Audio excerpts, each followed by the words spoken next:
Big idea here is a lot of opportunities that we get in our real estate business, they start and they don't look amazing at first. I jokingly tell people my business makes most of its money off of leads that start the conversation with, "I'm not that serious." I built my business off of that person. And the difference between people that get a lead and make money off of it and people that get a lead and never make any money is they never bridge that gap. They never create opportunity.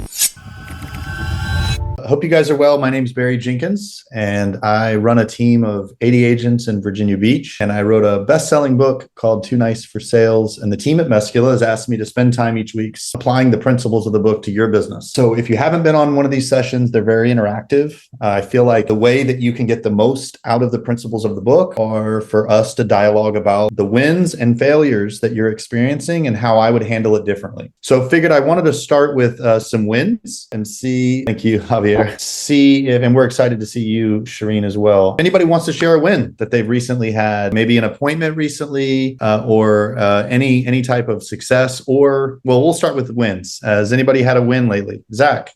What's up, guys? Just wanted to come on and share. Thanks for always showing up here, Barry. I always look forward to the Friday calls. Yesterday, during our meeting, I hopped off to basically talk to a lead that was communicating with Ashley with the AI and set a soft appointment basically to go drop off a CMA and meet her in person, check through the property. And then maybe like an hour and a half later, I called a lead that had said, cancel, do not, I'm good, didn't mean to click or something like that. Yeah. And I set an appointment to go and meet with him and look through his home and drop off a CMA as well. So same day for both appointments. I don't know if you guys remember, but the first time I saw that, I know Zach from some other ventures, and I was like, oh, okay, he's a big shot. You guys are going to watch. He's going to start crushing it. So not surprised, buddy. Living up to the reputation. I got lucky on a few of them, but I think I wanted to share that mostly because it's like, even though lead says cancel or do not call. So how did you start that conversation? Just out of curiosity. So ring, what did you say? Yeah. So first I asked if it was them. You know, I want to make sure it's them. And I introduced myself from the home valuation team at Equity Union, which is my brokerage that I work for. Luckily, it sounds like a bank a little bit, so people don't like rush me off saying I'm a realtor. And he wasn't like super bothered that I called or anything. He's like, oh yeah, I didn't really mean to do that or whatever. I wasn't looking for anything in particular. I was like, well, look, I just wanted to intro and say hello, make sure you got the information you were looking for. And I stayed quiet. And he's like, well, I guess I kind of know. He's like, I follow the values and stuff on Zillow and everything. And I said, well, that's great and all, but like I can give you an accurate booklet or accurate information. I drop it off. It's really nicely bound. I prefer a physical copy as opposed to something on, online. I said, I can come by and just drop it off on your doorstep, or if you're there, we can meet. I'd love to take a look at the house. And that's kind of how the conversation went. He started talking about the upgrades and stuff. It was similar to that. So but that was kind of the intro. It was just like, I want to make sure you get the information you'd like. Now, so first of all, fantastic job. Now, so just correct me if I'm wrong. What you knew about this person was they registered for a CMA and they communicated with the system that they were not interested anymore. Is that right? Yeah. They said all they responded with was cancel. And that was it. Right. I didn't get any information or anything. All right. So let's just pause for a second, right? You guys have heard me say this all the time, right? Most of you, in attempt to be kind and not pushy, emphasize the fact that, oh, I don't want to bother them, right? And that's your compass. I don't want to bother them. And not only does that principle, that compass that you have inside, not make you a lot of money, but it's also not valuable at all. If Zach would have looked at that lead and said, oh, they're canceled, another garbage lead, the market's trash, nothing's working for me, I need to go apply for a job at Target. I know I'm being extreme, but like, just like total like, oh, this sucks, right? That's not what he did. He acted like this person actually needed help. That's what he acted like. Okay. And the way that he acted like it is he just called them. He didn't start the call with, hey, this is Zach with the, home equity team or whatever the script was. And I saw that you said cancel. Did you not want to talk to me about your home? That's not what he did, right? He didn't start with like what was wrong. He just went right to it. And so that I think for some of you to do that, you think that you have to be uncaring. Well, they said cancel, but I'm spending money on these leads. I'm calling them. I don't care. You could do that and it would work. But for a lot of you, that's not what's gotten you the measure of success that you've had in your business. What's gotten you to where you are today is by caring what other people think, by caring about, helping them and not pushing them into their next deal, right? And so you wrongly assume that the only way to care for them is to not, quote, bother them. And I really want to implore all of you that there is another way to be sincere and caring when a lead texts the system cancel or says, I'm not interested. In the back of your mind, I want you to kind of pat them on their head in your mind. They're there. I know you think you don't need any help. You need tons of help. And I am here to save you from what probably would have been a very frustrating few months as you meander through the internet, wondering what your next steps are. But you don't have to worry about that anymore because Zach took the initiative, acted like he was important, acted like he had value, acted like the client needed his help, and he called him, right? And he also didn't say, well, I could give you a CMA, but I really don't want to do that because I can't give you an accurate number without walking the property. He said, I prefer to have a paper copy. I've never said that before, but it makes sense. I think there are certain instances where having a paper copy makes a lot of sense. So I want you guys to take notes there, right? Be like Zach. When you're scared, just be like Zach. Everybody screenshot his face, put it on your computer. I'm just playing. All right. We had another question. Andy, you had your hand up and you definitely win the internet for the best Zoom picture. That dog has tricked me at least 3 times. How's it going, Andy? I had a phone appointment. So I have my listing appointment on Tuesday next week. And how did that call go okay for you? Doing great. I just called in and said, hey, we have an appointment, and said, I understand you're thinking about selling. And then we went right to it. Okay. Yeah. To Denver, and that's it. Yeah, that's fantastic. Straight to it, no nonsense. I think that's a general vibe for you. And I think it works. This is someone that's thinking about selling. And so you wanted to come over. So congratulations, Andy. Really proud of you. That's fantastic. Javier, I see your hand up. Oh, Sheldon and Archangel, I see both of yours as well. I'll get you guys next. Let me put my hand down now. Yeah, I've been with Meskula for 1-2 weeks now. And okay. With the coaching calls and all that stuff, which you guys have helped with, and I watched your video, the long one, when they first introduce you to Meskula and they make you watch your video. Awesome video, by the way. Oh, thanks. Yeah. I got my first listing appointment, which is set up for today at 5:30. Okay. Had a couple of difficulties with trying scheduling because she doesn't set up schedules well, but I noticed that the day when we were supposed to speak, she wasn't taking my call. So I said, you know what, I'm going to call from a separate number. And she answered and she was like, oh yeah, just whatever. And we set up the appointment for today at 5:30. So, okay. Do you know if she's the only decision maker? She is. She is the only decision maker. And do you have any insight into why does she feel like maybe she's not ready yet? Or is this like a long-term decision? Do you have any of that information? I do. So essentially she wasn't sure what she wants to do because essentially she wants to leave the country, but she has her kids here still, but her kids are feeding off of her, things like that. She just wants to get out of here, but she doesn't know what she's going to do yet. So essentially we're going to sit down today with what she's going to walk away with and if it's worth it to her. Okay.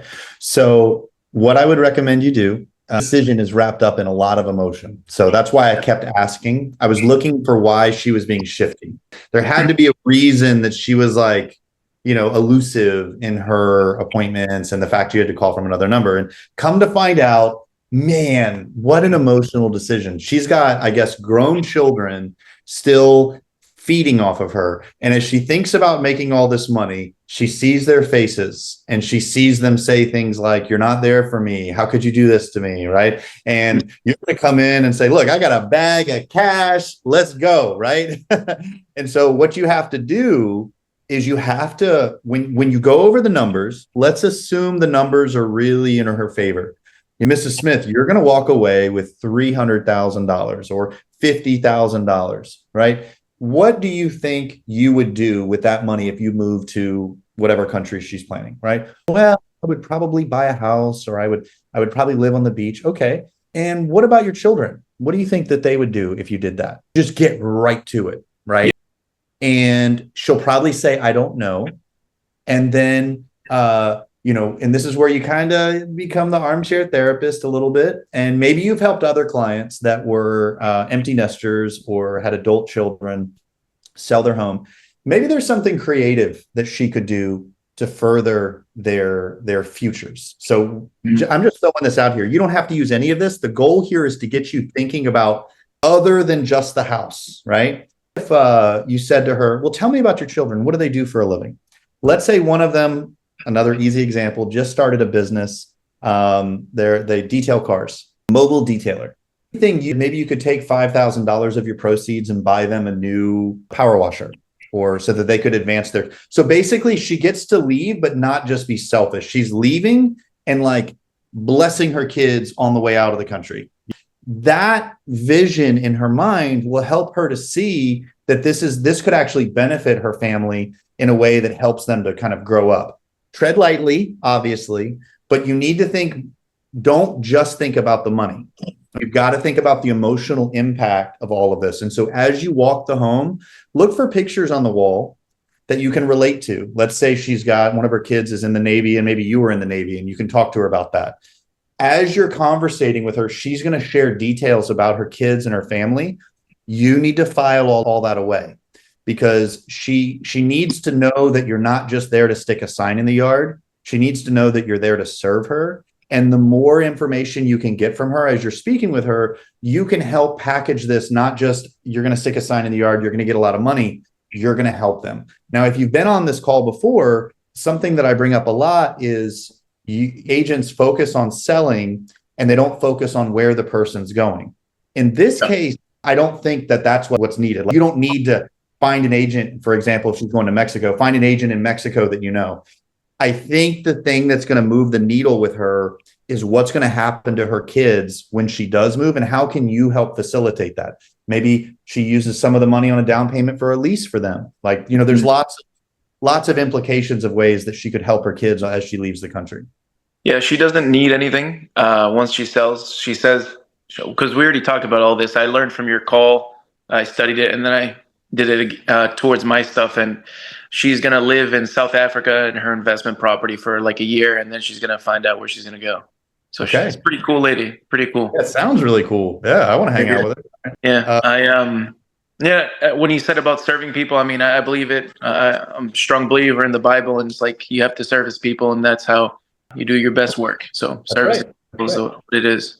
Amen. All right. Awesome. Well, let us know how it goes if you're on next week, Javier. I'm really interested. I will be here, and I'll let you know. All right. So I believe Archangel was next, and then we'll do Sheldon. How's it going? Hey, Barry. Hey, good. By the way, thank you for all the sessions. It's very, very helpful to us. You're the best. Thanks.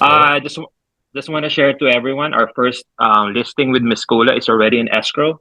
So we're about to close in the next 2 weeks. Thank you. Hopefully, I'm not jinxing it, but everything is going good so far. Mm-hmm. And if we will close this, might be a record in the complex for the highest sale. So that's awesome. Tell us the story. So you got the lead. Did they answer on the first call, or did you have to chase them a little bit? Well, I did speak to this guy, and I told him, "Hey, let me send you the CMA, right?" Mm-hmm. And right after I sent him the CMA, he kind of like looked at it, and he noticed that the pricing was a little bit lower than he expected, and that's where it started the conversation.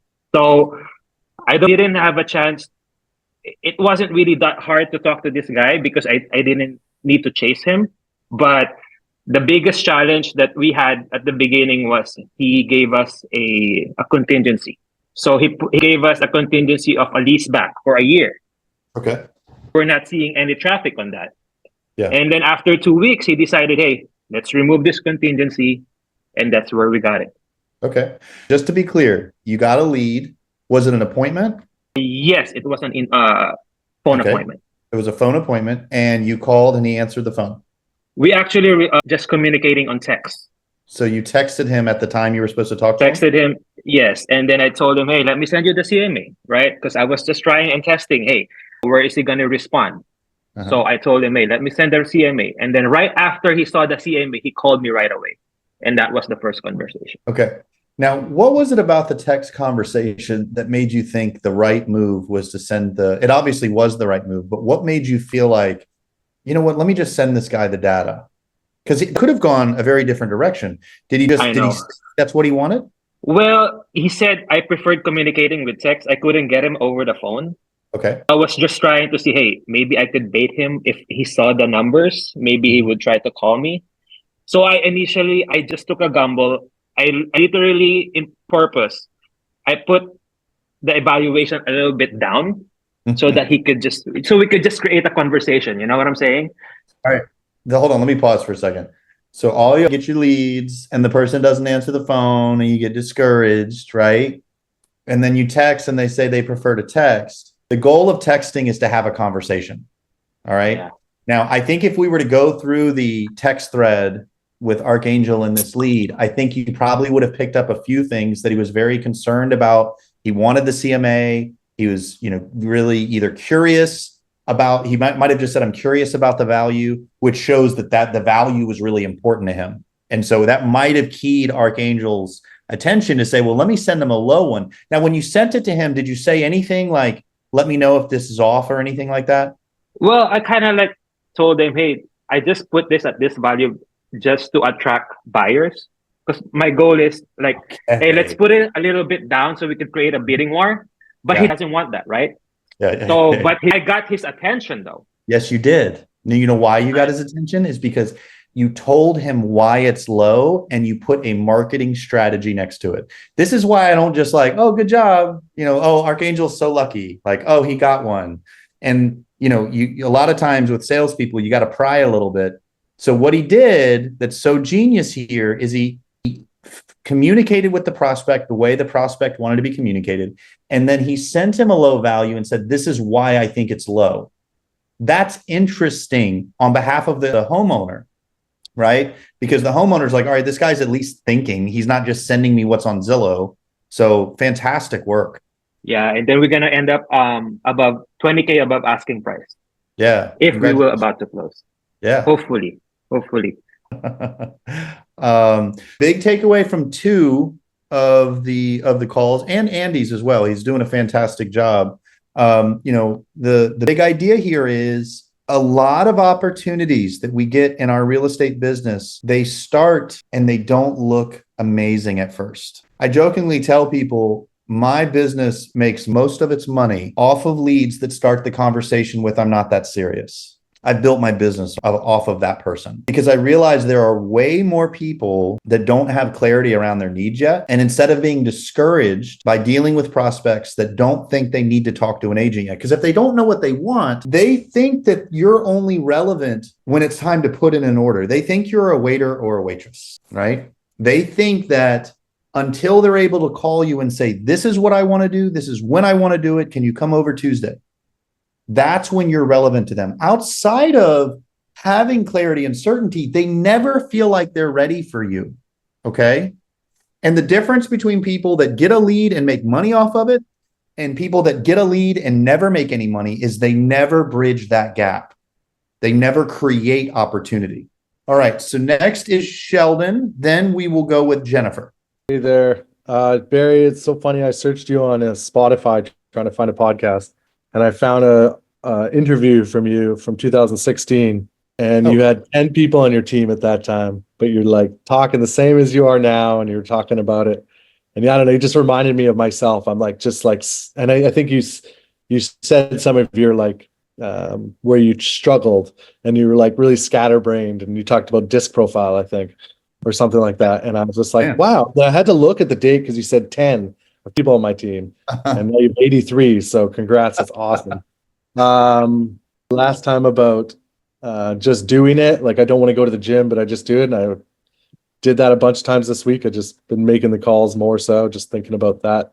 One guy I got in his house yesterday, amazing view. He hates the city. He's done with it. He's thinking about like the island or maybe one of the other cities nearby. So he was like not sure about a listing appointment, but then I mentioned that I also cover rentals a bit, like placement services. And he was like, oh, maybe I'll rent it for 3 months while I'm in Florida. Or he goes down to California, snowbirds. And so I got in his house and I got to give him an evaluation. And I said, let me come back next week. we'll do a video, and and then I've got him set up to receive listings for new stuff in a few different cities nearby, and then I also have an appointment. Yeah, I know. Yeah.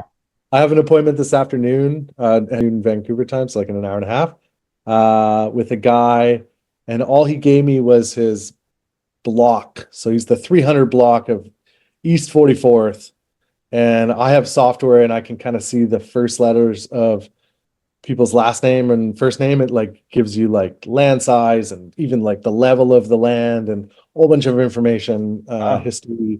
And I was able to find it on that block because there was only 10 houses, and I clicked through and I was like, oh, I know his house. So now I got to be careful because I got to approach the situation. He hasn't given me that information. I found it out on my investigation side of things, but yeah, just file it away, right? And just you'll know the direction to take the conversation. Well, congratulations on doing the work, getting the appointment, and then finding a way to be relevant to someone that thinks they're not ready for you. On one side he wasn't ready, and then you offered something else. And yeah, I referenced the doing the hard things. The part of the brain that grows when you do something hard is called the anterior mid-cingulate cortex. The anterior mid-cingulate cortex, and it's literally, science has proven it.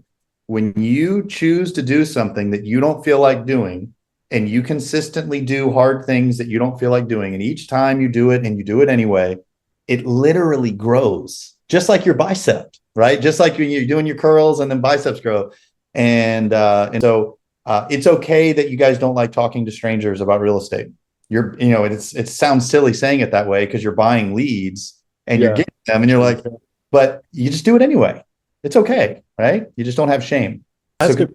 Quickly to, I think it was Javier or somebody that had the guy said cancel, and he said he showed up with he's like, I have a listing presentation I want to share with you. Did you like create a CMA with comps and then also like the about you thing? This is something I'm working on right now, is like, what, I have nothing to bring these people. I've never really worked seller leads. This is like all the seller leads I've just got the listing, and I've done okay, but I want to like go out and get those $2 million homes or whatever like that. So, which is cheap in my market. Like neighborhood I live in they're all $3 million, 3 to 5, and that just seems normal. But what are you giving them, Zach? So what I'm giving, I put together a CMA. I get it bound at my office. I just use like a spiral binding with a plastic, front page. So with a full detailed CMA, and then I do my listing presentation, a hard copy of it with a really nice binding.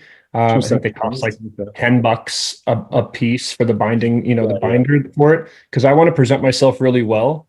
I don't go through the presentation unless they end up bringing something up about like, so if you did list my home, like, what do you think that would look like? Because I don't want to be forceful. I'm very like, I want to make an impact, right? And bring the value without being really pushy on like, you got to sell. Now's a good market. That stuff will come up in the conversations whenever I'm there. But those are the two things that I typically drop off. If it was more like, yes, I want to sell my home, then I'll have the plan to go through that presentation with them, and I give them the binder and they get to keep it. It looks like a book, and it's really nicely put together. But the CMA and the listing presentation are the two things I would dropping off. They didn't ask me to. CMA also have some pages about you and like the process. I guess it has the process and stuff like that, but my listing presentation does. It has all the process and things about me, some reviews, some pictures from previous listings, things like that. So, and those will kind of go together. If you don't have pictures of previous listings that you've sold or anything like that, maybe not you specifically, Sheldon, but anybody else on here, just, have your brokerage put together some recent sales that the brokerage has done, leverage the brokerage or the team or whatever anybody's on. But that's what I drop off with it. And I like to have a conversation, walk through the house. I don't want to stay there for like an hour and a half unless the client really wants to chat and talk. We got to be efficient with our time too, but I want to be efficient with theirs. So those are the two main things I drop off, depending on their level of interest. If they're more interested in selling, then I'll bring over a seller net sheet with estimations on what their loan amount is, that kind of stuff. Maybe a tax roll on the property. But the main two are the CMA and the listing presentation that's really nicely put together, and then a card. And I usually always have buyers looking in the areas that I'm farming right now. So like, I talk to them about the buyers that I have that are looking, give some experiences that we've been missing out on opportunities. They're ready to go. That's kind of basis. Cool. So would you share your presentation? You listen? Yeah, just shoot over your email on this, and I'll send you a presentation. Are you with a good brokerage up in Canada? Yeah. So, well, it's an independent. It's a smaller one. Yeah. Okay. But Because like a lot of times they'll have like specific marketing tailored towards they like don't. presentations and things like that. Okay. Do what I want. I have a Shoot picture of me me and your- my dog on my side. Yeah, shoot me your email in the chat, and we can chat, or I can, whatever works. I'm good with that, Sheldon. Sure. Yeah, I put it in the chat. I'll put my number in there. All right, cool. All right, I'll email you. All right. So Jer, is looking for help because she's having amazing conversations with the prospect. They are asking for the CMA, and then she is giving it to them, and then they're not talking to her anymore. Very, very common. Very common. And Jennifer, if you were to look back in time over the last 12 months in your career, and I don't need exact numbers, where would you say most of your transactions have come from? Well, I'm a new agent. I'm only been an agent for 100 days. So What did you do before being an agent? I was a stenographer in healthcare. Okay. Yeah. So, I mean, talk about accommodating, right? Like if I'm uncomfortable and you're like, roll your other side, right? I mean, you have to be so sensitive. Did you do newborns? I did everything. Okay. I went the ICU and I did vascular, OB-GYN, soft parts, everything. Okay. So if you every wince, if they like, you had to pay attention to, did that hurt? Do you need more gel? Are we tracking right now? Yeah. Am I right? A little bit? You had to be Yes. sensitive. I mean, I did international sales out of college. So I have a business background before that. It's just I haven't used these muscles in quite a while. I agree. And I agree. I can be super sweet, and then I have an inner shark. It's just inner shark hasn't been here in a while. Yeah. I was asking about your previous real estate sales and or your previous career, because that gives me insight into how to help you deal with people in the future. And what I need you to do is I need you to look at these homeowners like a person that you're trying to do, maybe they hurt themselves and you have to contort them in a way that they don't want to, right? But it's helping them. Does that make sense? Like, and I don't know enough about your previous career to be able to be specific, but I know when my son hurt his leg, they had to twist his leg in a way that hurt so they could do an x-ray. Like, you get the analogy, right? Yeah. All right. These people don't think they need you yet. You have to change their perspective so that they realize that there is value outside of just receiving a document. It sounds like you're building rapport fantastically. It sounds like you're on the CMA and you're giving it to them. What I need you to understand is they're not going to work with you because they like you. They're going to eventually work with you because they like you, but they will not meet with you initially just because they like you. In order to meet with somebody, they have to see it as being there's got to be value behind it. And so the two ways most agents are able to get an appointment are either a walkthrough to give a specific dollar amount for the CMA, or a walkthrough so that they don't waste money fixing repairs, right? So in either instance, I'm actually able to get some FaceTime, and they're probably going to say to you, well, I really don't need an exact CMA, or I'm not ready yet, so I don't really need a walkthrough of repairs. And that's when you can just say, I can send you a general CMA. It won't be super specific. I have no problem doing that. So you tell them on the phone, I'll do it. And then you need to do more discovery, right? And the discovery here is asking them about what their plans are. They normally don't know yet.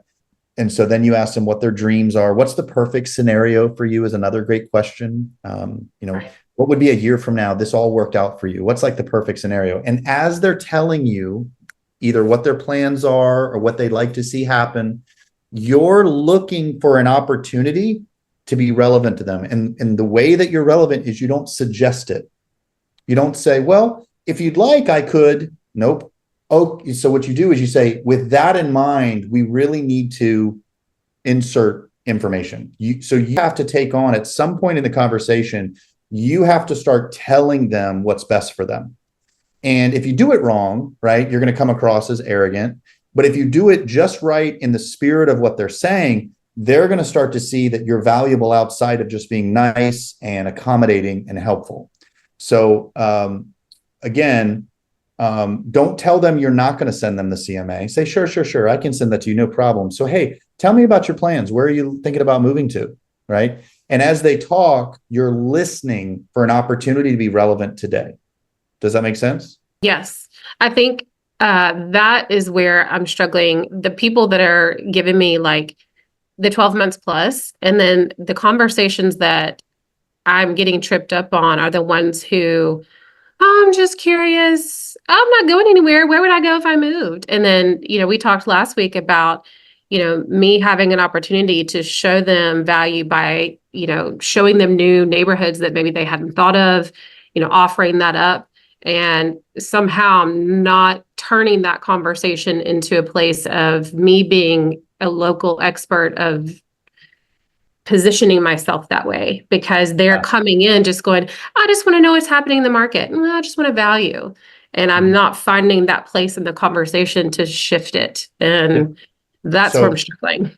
Yeah. Most people feel that way. Most homeowners are like, it's not urgent. Yeah. And what I try to do is just ask them, okay, you don't say it this way, but let's play make believe. If you did sell your house, where would you want to stay local, or would you want to move out of town? They don't want to tell you that information. Okay. Right. But I like the stay local or go out of town question, because it helps me to start to filter in, what they're thinking. Hopefully they respond with some kind of information. So I want you to try that on your next call. Okay. When they say to you why they're not serious or why they're not interested, say, oh yeah, no problem. So just out of curiosity, if you did end up selling your home, would you stay local or would you move out of town?